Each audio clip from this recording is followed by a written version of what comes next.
Hello and welcome to a brand new episode.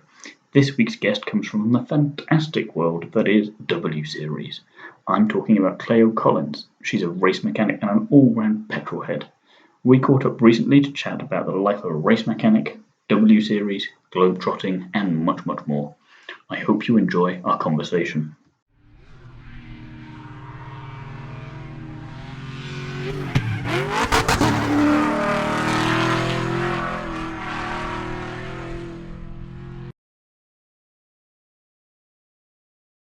Morning, Cleo.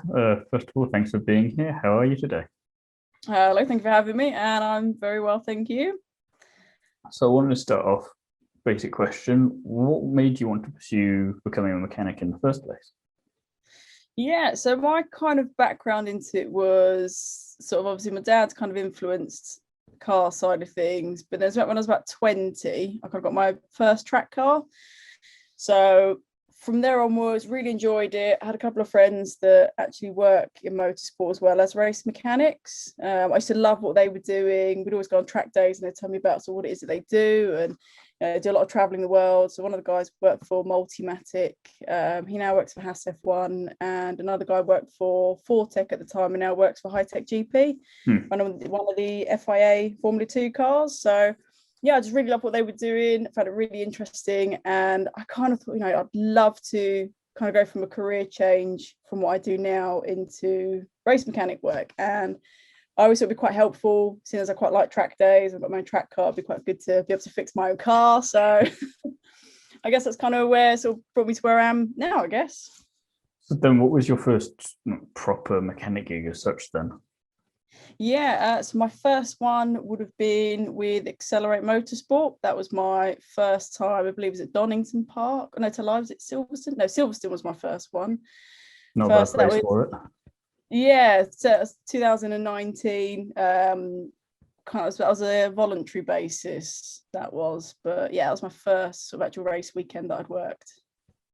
So then recently-ish, you've become involved with W Series. How did that all come about?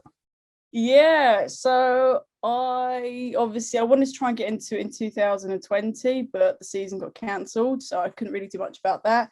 I then heard that they were making an appearance again for this season, 2021. And yeah, I'd been chasing that for quite a while to get onto it.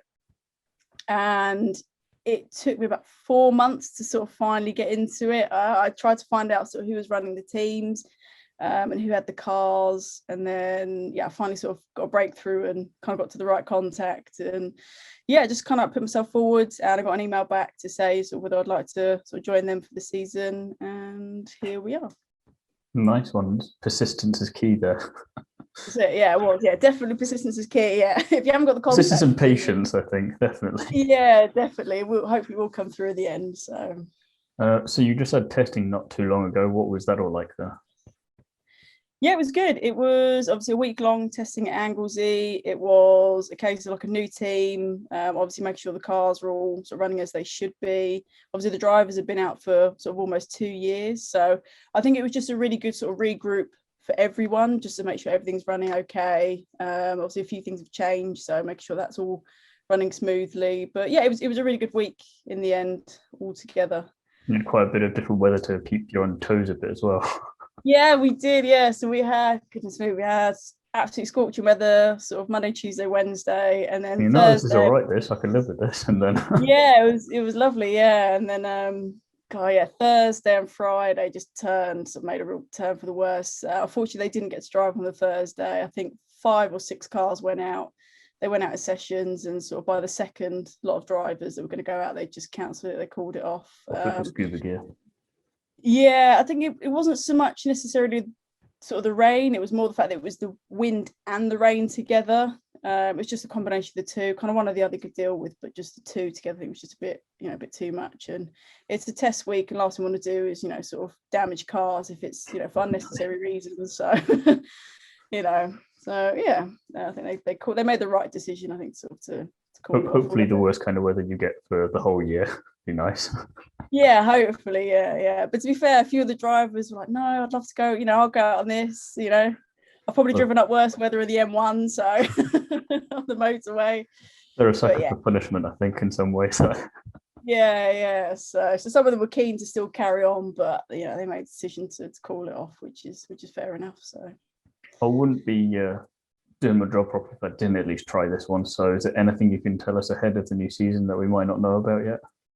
I'll be honest, no, not that I know of anyway. Although I work as a race mechanic, there's one or two things, but there's nothing I could really say. Well, certainly that I know of anyway. That's sort of any difference. We probably already know.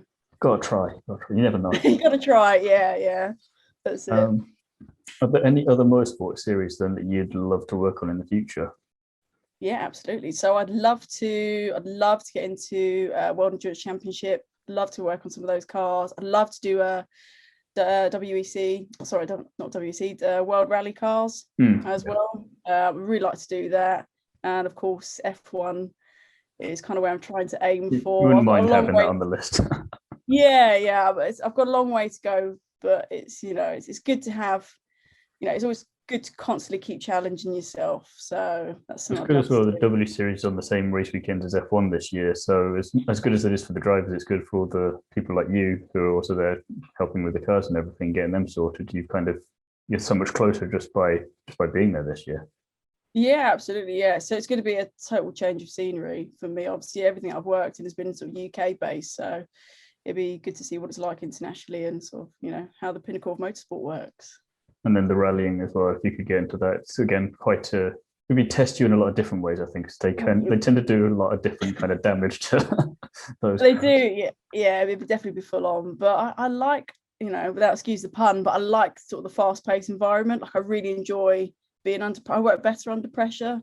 So I don't mind the long nights and the sort of the hard work that comes with it and the graft. But I enjoy it because obviously you get such a good outcome. And when you see the results that come from it as well, it's always worthwhile. And so when you've got the passion for it, definitely makes it all worthwhile. You don't mind the long night if you have to do it then. Yeah, absolutely. Yeah, definitely. So I was having a little bit of a look around on your Instagram page. There's a lot of minis. What's all that about? Yeah, so I think that's kind of like my first initial involvement was with the minis. I was all on the forums at the time, so I sort of meet people through the forums, and we did track days through that, and then of course kind of got my first track car through that as well. So a couple of us went on a sort of track day down at Brands Hatch, which was my first ever track day, in my Mini R56, which was the Gen 2 turbo version. How did that first track day go? It was all right. It was good. Yeah. God, I turned up with with absolutely no idea. Just pretty much a standard car. I think my tyres were definitely slightly stretched as well. So everything that I've been totally against what I know now as to what was then at the first time. But yeah, it went all right. It was good. I think kind of after that I got the buzz for it, and here we are now chasing a career as a race mechanic. Why not? So I think I've got that day to blame for, I think. Not a bad thing to have to get the blame for. No, it's not, no. Tell us a bit about Cars and Bras.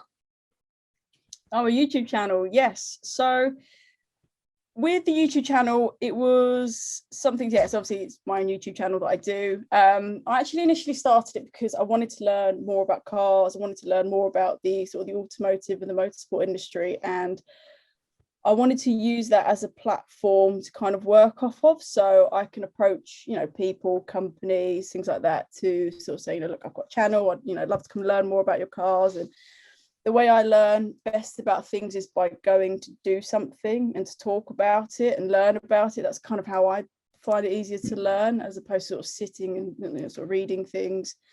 So that's kind of where sort of Cars and Bras came about. Unfortunately, I haven't done as much with it as I'd like to at the moment, because I'm just trying to chase this career side of things at the moment.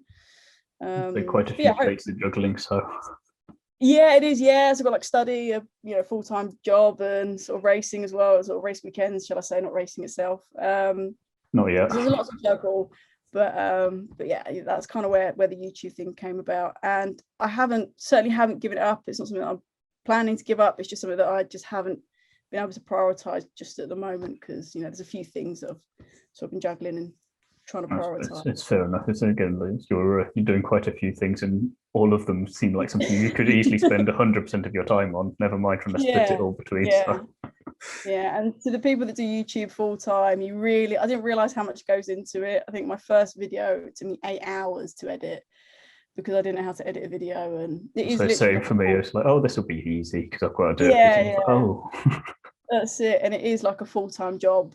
By the time you have to go out, find obviously who you're trying to sort of get a video with. Hopefully your content comes out all right, and then the videoing and editing and stuff. So yeah, it's literally like a full-time job as well as. But I do because again, you love it, and you're learning about. You can always find time for something you enjoy rather than something you got to do. Oh yeah. Oh, absolutely. Yeah, absolutely.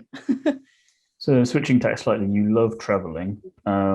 What's been the favorite place to visit for you so far? If that's not too mean a question. Yeah, no, it's not. Because I kind of break things up into sort of, like city stuff or actual travel. I mean, I'm a advocate for a beach. I do love the beaches. So I did do Australia back in 2019, I think it was.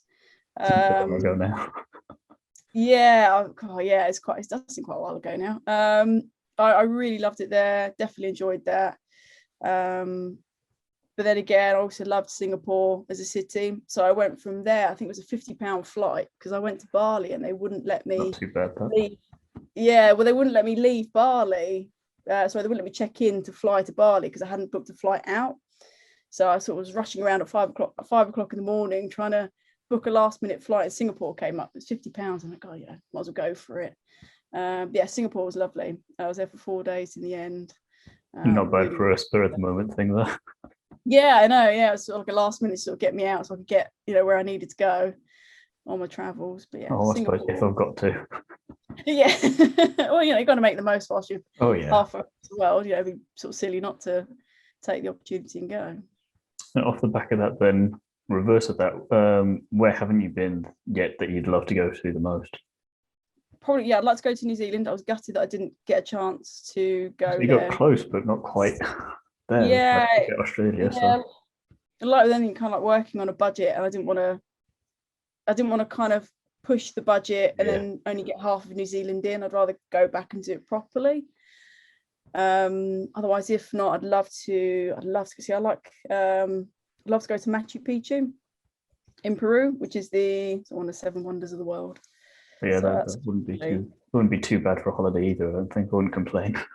Yeah. So they're sort of places that I'd like to see and sort of go and explore a bit more because it's totally different, to sort of what we're used to. So if you're going to go holiday, you're going to do it properly and just go completely different to what you're used to. So yeah, of course, absolutely.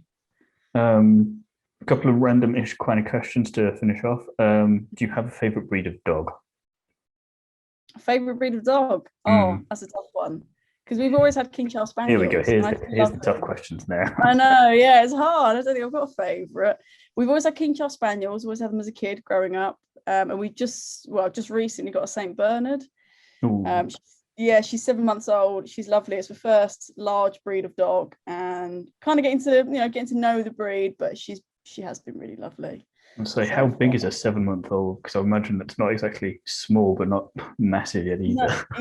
No, she's pretty big. I mean, she can quite easily, at 7 months old, rest her head on the kitchen table. Learning already where the food is. Yeah, she's not. She doesn't need any help with that. She knows all about that. And then finally, what are the 2 best flavors of ice cream that you could put together in a single cone? Oh, see, I'm very fond of mint chocolate chip. I think it's the best of both. I think that's a personal favorite as well. I can't even fault you a little bit for that. It's just more. I was gonna say what would be yours, but I guess yeah. So you kind of mixed it already, but I mean, I'm not too bad on that one. That's perfectly fine by me. Yeah, but mint chocolate chip would be one of my go-to. It's summer now, so we can go back to that now. We can go and have as much of that as we want. That is it. It's very, very true. Yes. Well, it's been absolutely great chatting with you. Thank you for the time today, and good luck with W Series and everything else going forward. Thank you. Thank you very much, and thank you for having me.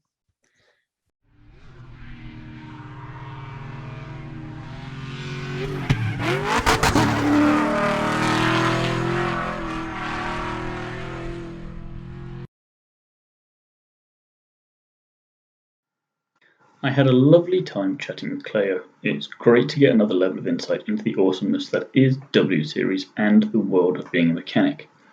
Be sure to go and check out her YouTube channel too. I want to thank her again for coming onto the show, and I can't wait to see the new season of W Series get underway this June in Austria. Join me again soon when I'll be chatting to another famous face from the world of motorsport. In the meantime, don't forget to like, comment and subscribe, and check out the other videos on my channel. Away from YouTube, you can find me over on DriveTribe, and feel free to follow me on Instagram at t.albers.daily.drivetribe. You can also find me over on GP Grandstand TV, where I'm part of their weekly podcast.